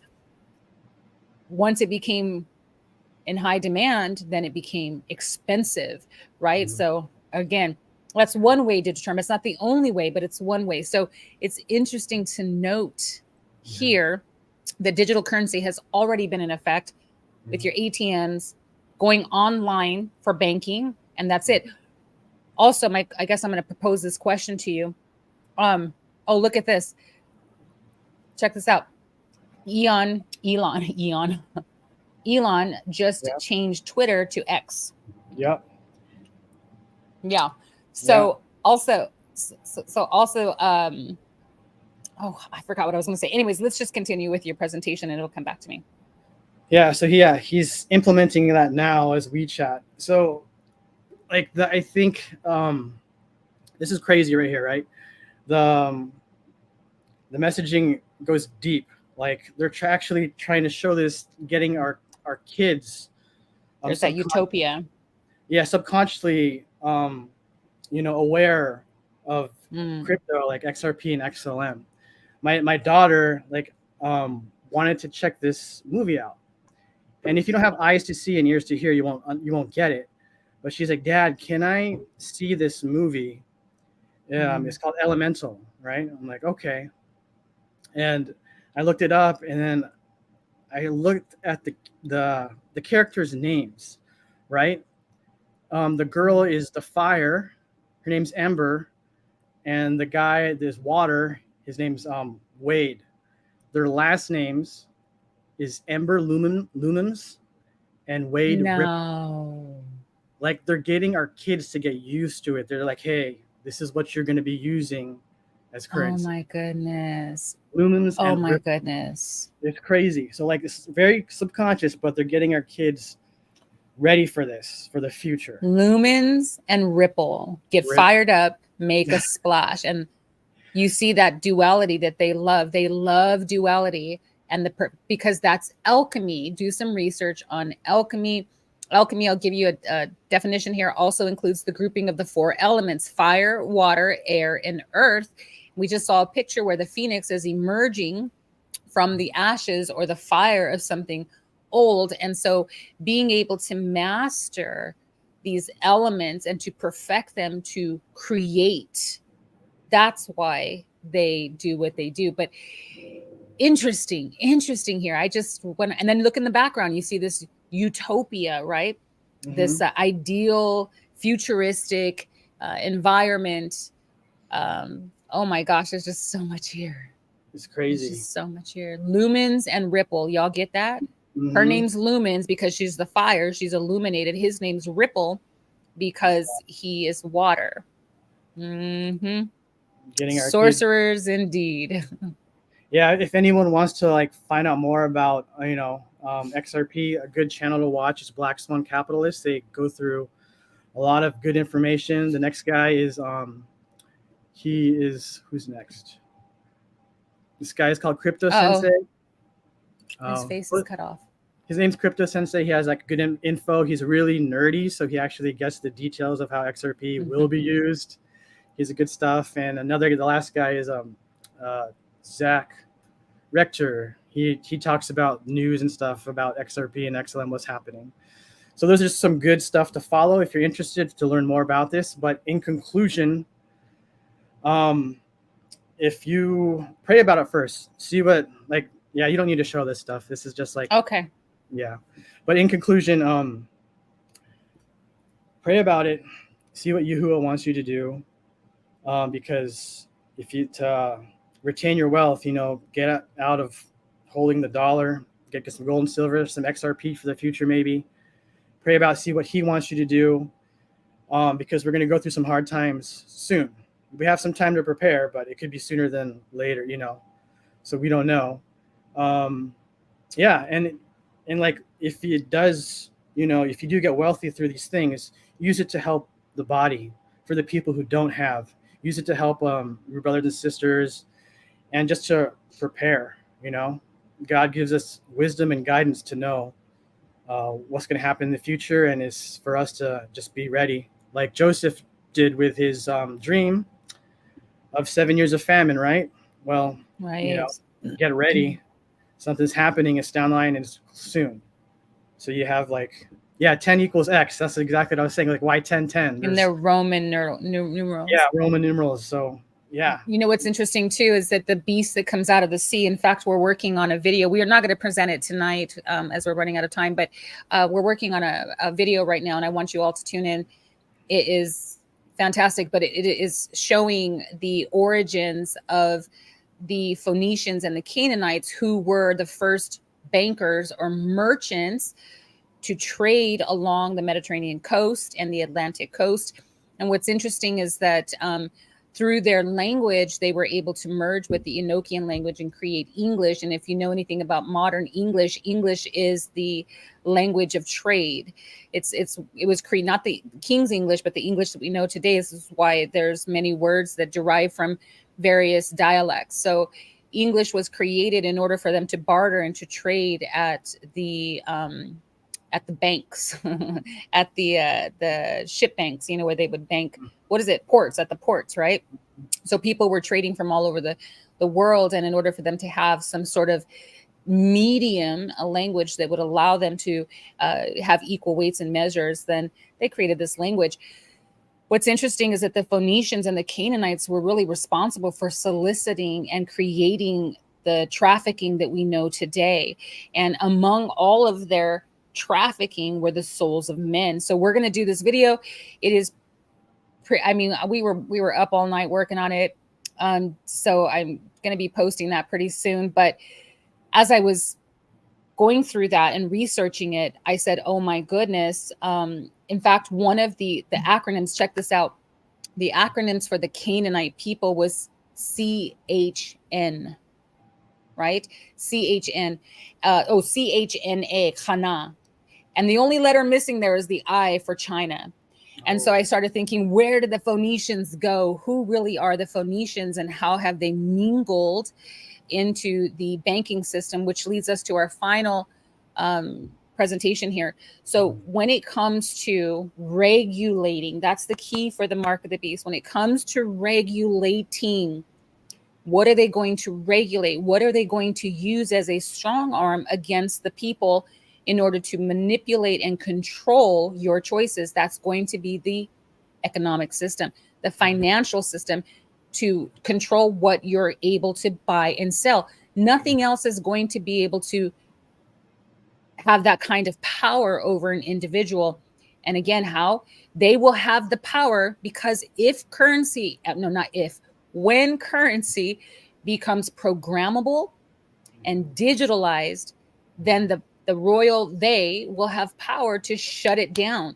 They will be able to sanction you. I want to say one more thing, Brother Jordan. Or you want to say something to any of things that I just mentioned? Yeah, it's like they're saying that they say, right? I think this is what they actually are trying to go after. And it says, control the food, you control the people. Control the money, you control the world. And that's what they're going after, right? Yeah. Okay, so let me just add something else. So we're going to just point to the word here real quick. So I had presented recently on the falling away or something like that, strong delusion. And, you know, I wasn't able to really hone in on this, but I want to do that right now. I want to take this opportunity, Jordy. So according to the Roman format of worship, if that's what you want to call it, it was something called cultus. And cultus is a word that was used to describe the responsibility of a patron to a god. So it's where we get the word cultivate or culture or even cult. So cultus was your responsibility as a citizen of Rome to patronize or to tend to the demands of the gods, which were usually the Kaiser or the Caesar that would represent those gods, the patron gods. And so what they demanded of you, and in fact, if you read in on this, if you study this out, you'll find that they did not want your weeping and your tears to cry out to Zeus, oh, please. You know, they would consider that superstition. They didn't want that. The type of worship, now here it is, worship according to the Roman Empire was considered your contributions, either financially or through offerings, whether it was sacrifices known as tariffs or taxes. Tariffs and taxes was something that was applied to the patron and as a requirement, a tariff. Now the Phoenicians and the Canaanites, as a part of their tariffs, human sacrificing was obligatory. It was mandatory, not obligatory. It was mandatory that you offer even specifically your firstborn child. because they believed that this was of great value, it would provide protection, security, technological advances, etc., as they traveled across the seas. These merchants, they would literally sit on the banks and they would chant to the mer gods. This is where we get the word merchant. Well, my video is going to show a lot of this stuff and how the language of water or financial language is connected to water, and these sea merchants are this beast that rises up out of the sea. And here's where I'm going to bring it all together. So if cultus or worship according to the Roman Empire is not what you bow down to or what you pay homage to or honor or pledge your allegiance to, but worship was what you financially contribute to. Oh my goodness. Hear me out, right? What you patronize, right? What you put your money in, where you put your money. This was considered proper worship to the Roman Empire. Bring in your taxes. This is why a tax was implemented, right? Because in lieu of taxing, the people could choose to sacrifice, and then they would bring in their animals, which they can still consume. It was still product. It was still merchandising, right? Mm-hmm. So you could bring in your food. You can bring in your weeds. You could bring in your product of your land, the work of your hands, whatever. But again, it was still adding to the wealth of the Kaiser. So the worship that they defined as worship was money, resources, right? And your contribution, your fidelity to those resources. So made me think when Yahusha, and they asked Yahusha about the taxes, should we pay the taxes? He says, whose inscription and whose image is on it? They said Kaiser. He said, well, then worship Kaiser, basically. Cultus, cultivate that relationship with Kaiser. But if it's of Yahuwah, give unto Yahuwah what belongs to Yahuwah. So I began to think of how this is going to, and Jordan, this is such an important message. I hope that you can come back and continue as we, pursue these things, but talk to me, tell me. Hello, are you still there? Oh yeah. Yeah. Yeah, no, definitely. When I get more information and stuff, I'll definitely love to come back and talk more about all this stuff, right? It's good stuff. I'm good stuff. Yes, I can't wait for your language. I know, current, like water is currency. Right. That's where the word comes from. Bank, is where banks come from. On the banks on the water is the banks where it's crazy stuff. I've heard about that and really excited to see that. So. Yeah, thank you for that. So I will be presenting that in a couple of days. We're just working on the visuals, but yeah, so I just wanted to bring that into a conclusion. I do believe, I know there's a lot of theories out there as to what the mark of the beast is and how it's going to play a role. I don't think that the mark of the beast has been incorporated yet. Some people are out there saying that it has, but it hasn't, because again, it will have something to do with your freedom to buy or sell, and it will demand worship. But let us define worship according to their lingua franca, which would be your patronage, your tariffs, your taxes, your resources. That's what's going to determine your worship to this thing. All right. Cool. Jordan, very good. Thank you. I feel like I just, economics 101, like I got a little bit down. Yeah. We're gonna keep talking about this subject. It's very important for the body of Mashiach, especially in this hour as we prepare for what's ahead. And again, we're not looking to them, right? We're not looking to them for guidance, but we got our eyes on them just like they got their eyes on us, right, Jordan? Exactly. Right. All right. Be wise as servants. Right. Wise as, hey, for those who want to go and check out your channel, I know that you had some older content there, but do you plan on putting up some new content? Could I put this video up there so I can actually have 4 videos on? Absolutely. What, Jordan, please. Yes, absolutely. Awesome. Absolutely. Yeah. So you can have 4 videos. Jordan's got a whole 4 videos. Very demonstrative in the community, though. Yeah, I'm not as well off as your channel. It's awesome. You have good praise ya. So keep it up. No, but you've been a huge blessing to me and my family, and I really love your family as well. And so we fellowship together over here. We're Los Angelinos, and so yeah, we do that. So, but anyways, I want to bid you all a farewell. And again, check out his channel, hopefully Jordan will get back into the swing of things and start putting out some content. And but until then, we're just going to keep him here on Crossing Over. Thank you so much, Jordan. Is there anything that you would like to say to send off our viewers?